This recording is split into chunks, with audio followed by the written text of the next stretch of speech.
nouvelle offre de formation sur la transition écologique et la résilience des territoires.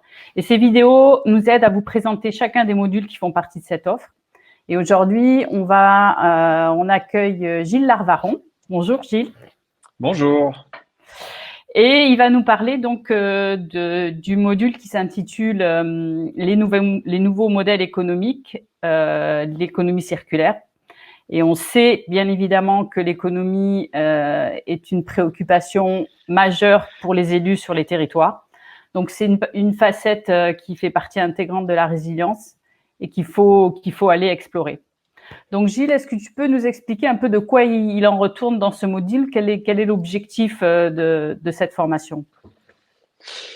Eh bien, l'objectif, c'est de rendre un peu les choses très concrètes pour les élus. C'est-à-dire que très souvent, les sujets de transition écologique et de transition sociale, on en a beaucoup entendu parler, parfois même allant jusqu'au cliché ou avec des questions en disant « Ouais, ok, moi j'ai envie de m'investir là-dessus, mais quels sont mes outils, quelles sont mes solutions concrètes? Qu'est-ce que moi je vais les raconter aux acteurs de mon territoire, aux entreprises, aux citoyens pour leur dire « Allez, venez, on va s'engager sur ce chemin-là et on va le faire et ça va non seulement… » permettre de prendre mieux en compte ces facteurs-là, mais aussi ça va améliorer votre quotidien de manière très concrète et très pragmatique. Alors concret et pragmatique, c'est ce qu'on aime, hein, c'est ce qu'on veut. Tout à fait. Et en rebondissant sur pas mal de choses, notamment le souci numéro 1 des Français aujourd'hui sur tous les territoires, à savoir le pouvoir d'achat. Voilà. Donc l'idée, c'est de partir de cette réflexion-là et de retracer le fil pour d'abord déconstruire les préjugés autour de la transition écologique. Ce n'est pas un domaine qui est réservé à une classe sociale particulière ni à des gens qui ont certains moyens. Donc ça, c'est la première chose. La deuxième chose, c'est de redonner de l'information, de resensibiliser, parce qu'on est dans une société, on vit un afflux d'informations constant et permanent, d'une part, et d'autre part, on n'a pas tout le temps la qualité des sources avec nous, et croiser les sources, vérifier les sources, c'est aussi quelque chose d'important. Donc, déconstruire des préjugés, aller sur de l'information, la bonne information pour faire la bonne analyse, le bon constat.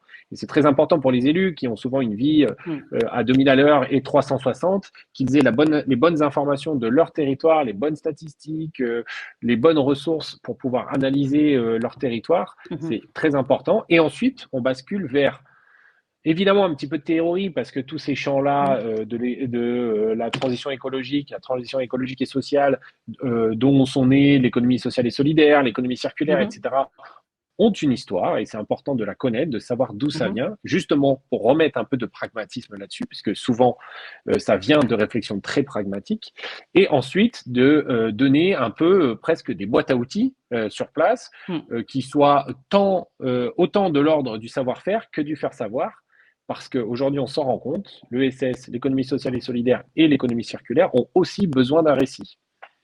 Bien sûr. Et on sait comme c'est important pour les élus d'avoir un récit. Ouais.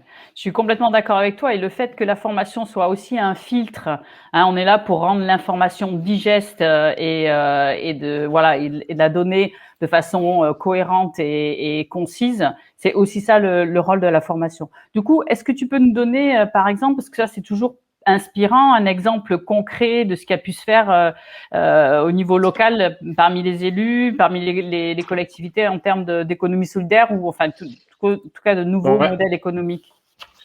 Tout à fait. Donc moi, je suis basé sur Lyon, et la métropole de Lyon, qui a en plus un statut un peu particulier puisqu'elle a absorbé le département, par exemple, à Lyon, donc il n'y a plus de département à Lyon, a créé avec un incubateur qui s'appelle Ronalpia, un programme dédié à l'économie circulaire qui s'appelle les boucles. Et le principe de ce programme, c'est justement de faire croire aux acteurs, enfin d'engager les acteurs de l'économie circulaire dans une vraie dimension économique, d'activité économique, et donc de les aider petit à petit, au fur et à mesure du développement de leur activité, à passer des caps, ces fameux plafonds de verre qu'on rencontre régulièrement dans l'entrepreneuriat, mais donc aussi dans l'économie circulaire, et donc pour essayer de faire cette bascule qu'on attend tous, à savoir comment faire en sorte que l'économie classique, petit à petit, bouge vers l'économie sociale et solidaire et devienne l'activité principale, ou en tout cas le moteur de notre économie.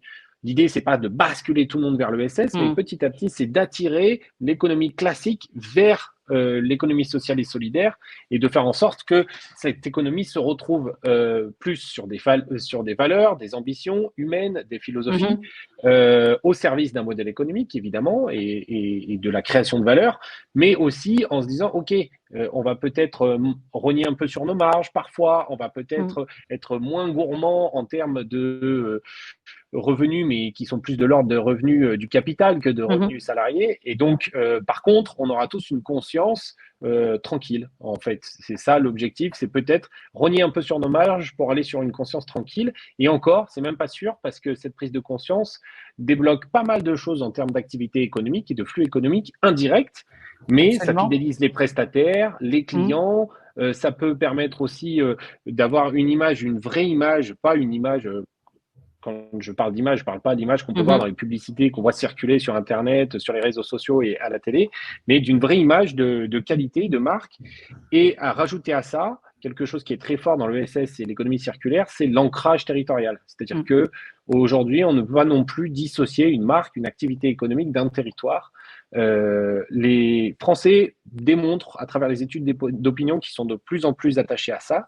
C'est-à-dire que pour beaucoup, quel que soit le quartier, ils ont conscience de cette Mhm. urgence écologique, mais il manque pour la plupart d'outils et Mhm. d'applications concrètes du quotidien. Et en fait, ça veut dire quoi l'application concrète du quotidien? Ça commence par l'application dans leur rue, dans leur quartier. D'où Absolument. l'intérêt de raisonner local. Mhm. Et puis, ça va créer de la valeur, effectivement, comme tu disais, au niveau écologique. Hein. C'est-à-dire que, du coup, cette activité-là, elle va pouvoir être plus adaptée, plus résiliente et créer aussi enfin, en tout cas, pas interférer sur l'environnement et peut-être même créer du changement positif. Donc ça, Tout c'est ce à qu'on fait. cherche à faire. Tout à fait. Juste en 2 mots, du coup, à quoi peuvent s'attendre les élus ou les agents d'ailleurs, puisqu'on accueille aussi les agents dans notre formation, dans un module comme le tien. À quoi ils peuvent s'attendre? Est-ce qu'ils vont juste, ça va être quelque chose de théorique, ou est-ce qu'ils vont faire effectivement des études de cas, des échanges? Comment ça va se passer Non, peut-être non, en 2 mots? on va, on va, on va faire pas mal d'études de cas. Moi, je m'inspire pas mal, même si le système a été un peu décrié dans un article du Monde récemment, des hackathons, du principe des hackathons. C'est-à-dire Mhm. qu'hop, on pose assez vite une problématique très concrète, qui n'est pas forcément issue de notre territoire, mais sur un territoire qui peut y ressembler. On va pas se le cacher, hein, les grosses problématiques sur l'économie sociale et solidaire, l'économie circulaire, c'est plutôt sur des zones périurbaines, même si les grandes Mhm. métropoles et grandes zones urbaines ont un peu du mal. Donc, du coup, on va poser très concrètement des problèmes et on va essayer de faire. Et une fois qu'on aura fait cette première partie, des constructions des préjugés, information et Mhm. petite boîte à outils, on va tout de suite se projeter vers la construction de solutions en essayant de respecter ces critères dont on a parlé, c'est-à-dire local, ça veut dire création de valeur, Mhm. mais pas création de revenus d'investissement, de capital qui partent dans la nature, dans les banques et Mhm. dont on ne sait jamais ce qu'elle devient. Donc voilà, création de valeur locale, retour au local, parce que l'autre enjeu qui peut être défendu, c'est le fait que pour un élu, c'est très important que la valeur qui est produite sur le territoire reste sur le territoire. Bien Donc il y sûr. a une des solutions parmi d'autres, ce sont les monnaies locales citoyennes. C'est Mhm. pas adapté à tous les territoires. Ça n'a pas encore pris forcément une grande dimension, à part sur quelques territoires spécifiques comme le Pays Mhm. Basque ou la Bretagne. Mhm. Mais il y a aussi cette notion-là Mhm. que la valeur créée reste sur le territoire. Et dans le discours d'un élu, c'est hyper important. Donc voilà, et donc du coup, on va développer une solution à partir d'impératifs, en fait, qu'on se sera fixé tous ensemble, puisque moi, je crois beaucoup aussi à la co-construction. C'est pas moi qui Tout vais à venir fait. fixer des objectifs aux élus et aux fonctionnaires, c'est eux qui se fixeront l'objectif. Moi, je suis là en soutien, je suis là pour amener de l'information ou des outils, mais je reste en soutien des personnes qui sont formées. Et du coup, l'idée, c'est vraiment d'être personne ressource et de leur permettre de construire leur propre formation. Toutes mes formations, moi, commencent par un jeu très simple. C'est tous les formés se mettent d'accord sur une phrase qui résume D'accord. la raison pour laquelle ils sont là. Mhm. Mhm. C'est pas grave si la phrase est pas très français et si elle fait 10 lignes, mais Ça peut, l'important, c'est que ça peut cette détendre en phrase, plus. voilà, exactement. Mais cette phrase est là pour être présente du début à la fin de la formation et pour rappeler à tout le monde soit le Mhm. cadre, Mhm. soit l'objectif, soit tout ce qui aurait été résumé dans cette phrase. Voilà. Et c'est pas moi qui ai posé ça, c'est le groupe qui aura posé ça ensemble. Moi, je vais vérifier évidemment que ce soit un minimum intelligible ou que ça puisse synthétiser les avis de tout le monde dans la pièce. Mais voilà, l'idée, c'est on part de ça, co-construction par une phrase qui va résumer les objectifs de tous ou l'objectif de tous. Et comme ça, dès qu'on lèvera la tête dans la salle, on verra la phrase sur laquelle tout le monde s'est mis d'accord et on ne pourra pas dire qu'on n'était pas au courant. Ouais, voilà, peut-être pour finir et conclure, je trouve ça super important, la co-construction. Hein, chacun va repartir avec des pistes de solutions et il aura peut-être déjà commencé à réfléchir dessus. L'idée, c'est vraiment de repartir avec des choses concrètes. Et évidemment, on s'appuie là-dessus sur tout ce que tu vas apporter toi, mais aussi sur la dynamique de groupe. C'est-à-dire que c'est aussi un moment important de recul et d'échange avec ses pairs pour pouvoir.